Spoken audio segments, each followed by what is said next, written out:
Formal education is in a serious crisis right now, with students being lazier than ever using AI for everything. But let's change that and start using AI to augment ourselves instead of replace our learning entirely.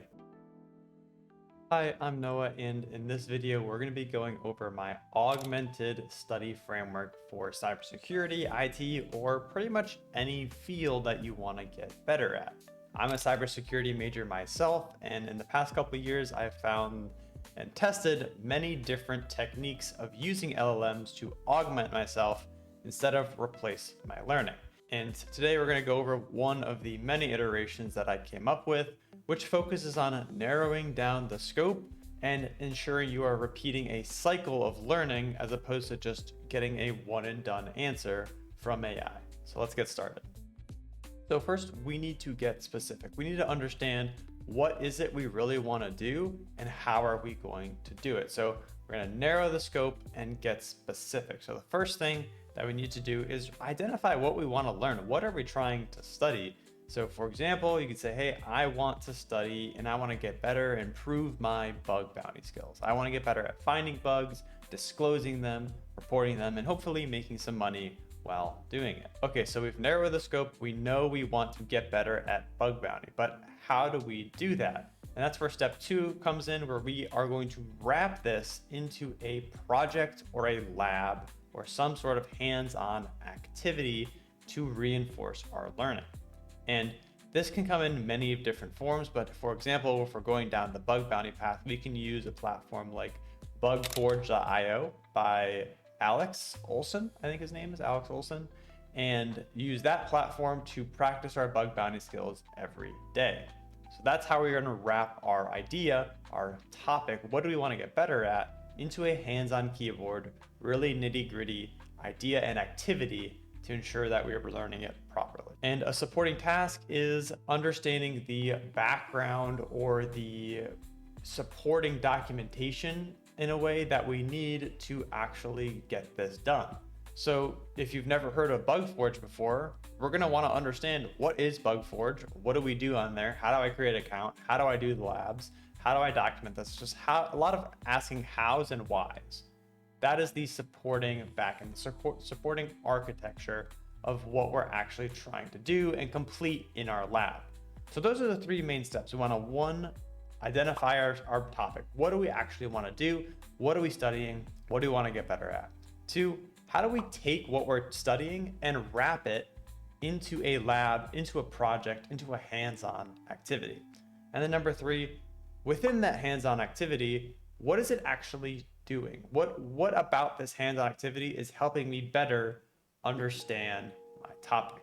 And so that's how we're going to narrow the scope and get specific with these questions. But you may be wondering, hey, what if I don't know a lot about my topic? Sure, Noah, you mentioned bugforge.io is a good way to get better at bug bounty, but what if I didn't know that before? What if I'm completely new to bug bounty and didn't understand or didn't know of this platform's existence? And that is where the first section, the first place of AI and LLMs is going to come into our framework. So to automate this and send it through an LLM, I've created a prompt that does just that. That exact manual process we just went through, we're gonna do the same thing, but in an LLM. So I'll pop that up onto the screen now. And basically the ideal result of this prompt is it should go out, and remember, AIs and LLMs have research capabilities now. So we should go out, find resources such as Bugforge, Burp Suite Labs, TryHackMe, or even some other blogs and resources about bug bounty that could be useful to us. And then the AI is going to give a detailed step-by-step instruction for each platform. So for example, on TryHackMe, it could say, hey, navigate to tryhackme.com, create an account by clicking these buttons, and then join this specific bug bounty room. And then if you get stuck, that is where the supporting documentation comes in. Hey, you want to do the Naham store, which is Nahamsek's bug bounty room on TryHackMe. You want to do the Naham store room, make sure you join the room, but if you get stuck, here is some resources. Here's a walkthrough by Nahamsek that can give you the resources and the help that you need. So that's the main idea of this first section of the framework. We want to narrow the scope, get specific, and really understand our topic before we go hands on keyboard. And using an LLM is a great way to do that. Gathering resources, giving us step-by-step instructions, minimizing the friction of actually getting there, getting to TryHackMe, getting to bugforge.io. We're trying to minimize that friction so when we do get there, it's super easy and we are ready to work. But that moves on to our next section of the framework, and the one that really matters the most, and that's going to be our loop. So the core idea of this loop is executing and iterating.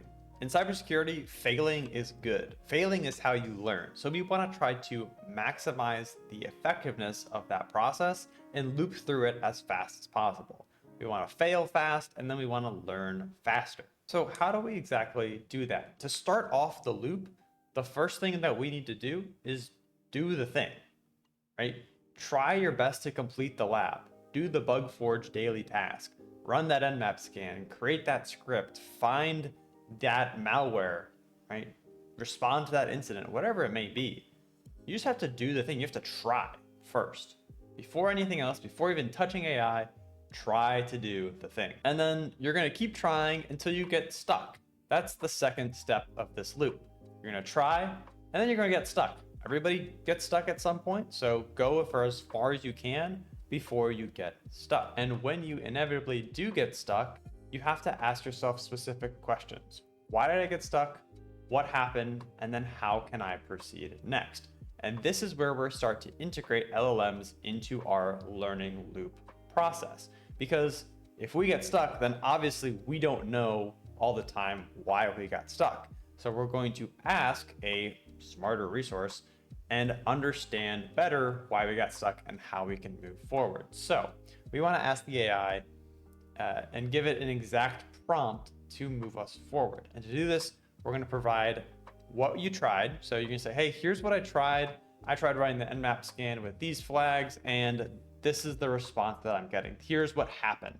And you're going to give the exact result to why it went wrong, or why you think you went wrong, and why you are stuck. And then you can explain, hey, what are the likely reasons for this? Why did I get stuck? And what should I try next? And then explain that simply and explain why your suggested next step is a good one. Why should I listen to you? Why does this make sense? And the idea here is we're not providing ourselves with full solutions. We don't want the LLM to give us the answers. We want it to guide us and give us hints as to what the next step could be, and explaining why, giving us the logic and the rationale to why it is saying that. So to recap this far, we've executed, we've tried to do the thing, we've gotten stuck, and then we've asked questions to an LLM. The next step is to retry. Take one of those suggestions that the LLM gave you and try it again. Use a different Nmap flag, try different syntax, try using a hosted file instead of the direct IP, exactly. Whatever it may be, whatever the suggested result or the suggested next step that ChatGPT or an LLM gives you, that is the next step. Try it out. And then after we try it out, we want to understand. Let's say we try out a new flag in Nmap and hey, it works, we get the ports back. Immediately we stop and we stop to understand. So after we try a solution from an LLM and it works, we break through our wall, we are unstuck. We immediately want to stop and document that. Write down in your notes, hey, this solution works because blank. And this is just 1 or 2 sentences to get you thinking about it in your own words and try to explain it like you're talking to a 5th grader, like you're talking to someone who doesn't understand the technical concepts. Come up with similes, come up with analogies, come up with examples that make it easier for you to understand and use this concept in the future. And the reality is, if you can't do this, if you can't explain it to someone like they're in 5th grade, or you can't explain it in your own words, then you don't understand the topic. So this step is one of the most crucial ones of them all, because this is where you actually learn. This is where learning happens. This is where you're taking what you're typing on your keyboard and seeing on your monitor and extrapolating it and learning it, putting it in your own words, in your own notes, and then going from there. And then the final point for this loop is to validate your learning. And you don't have to do this for every single time you learn something new, but a great strategy that I use, especially when studying for exams and tests and such, is asking the LLM, hey, is my approach or is my thinking to this topic correct? Then I'll write down in a paragraph or two what I think. So for example, is my idea of bug bounty correct? Then I'd write down, hey, I think that bug bounty is blah, blah, blah, blah, blah. Is this rational thinking? Is this correct? And then you will compare the objective facts of what bug bounty is to your opinion in your own words, and then point out some gaps, some vulnerabilities, not vulnerabilities, but gaps in your thinking and anything that you may have missed. And this is a great way to reinforce your learning, making sure you actually understand the topic and making sure you're not missing any major gaps here and there. And that's the loop, right? You go through that over and over again. You execute, you get stuck, you ask questions, you retest, then you learn. And you go through and through and through until you're done with whatever you're doing, until you've sufficiently learned the topic. And this isn't cybersecurity exclusive. This probably works for any topic. As long as you can get hands on keyboard or get dirty with whatever you're actually learning, I'm sure that this is an effective technique for anybody, for any topic. But that is going to be it for me. Remember, the main takeaway from this video is that AI should be used to give you directions and help guide you if you're lost, but it shouldn't give you the entire map. That is something that you need to figure out for yourself slowly, painfully, but surely. And remember, the idea of this loop, the whole idea of the framework is that it is a loop. You're going to execute something, you're going to get stuck, you're going to use AI to ask specific questions and then refine your thinking, and then you're going to execute it again. And that cycle repeats, and through that, you're adding friction to your learning. You're forcing yourself to learn something because you need to put it in your own words, because you're forcing yourself to get stuck.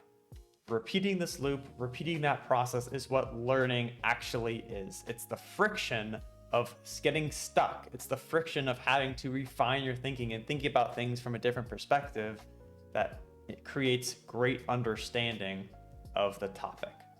But that's gonna be it for me. Thank you so much for watching. I hope you learned something. Let me know if this sounds like an interesting framework or if you're gonna use it down in the comments below. I read every single one. I try to create additional conversation down there. So hopefully I will see you down in the comments. That's gonna be it for me. I will see you next week.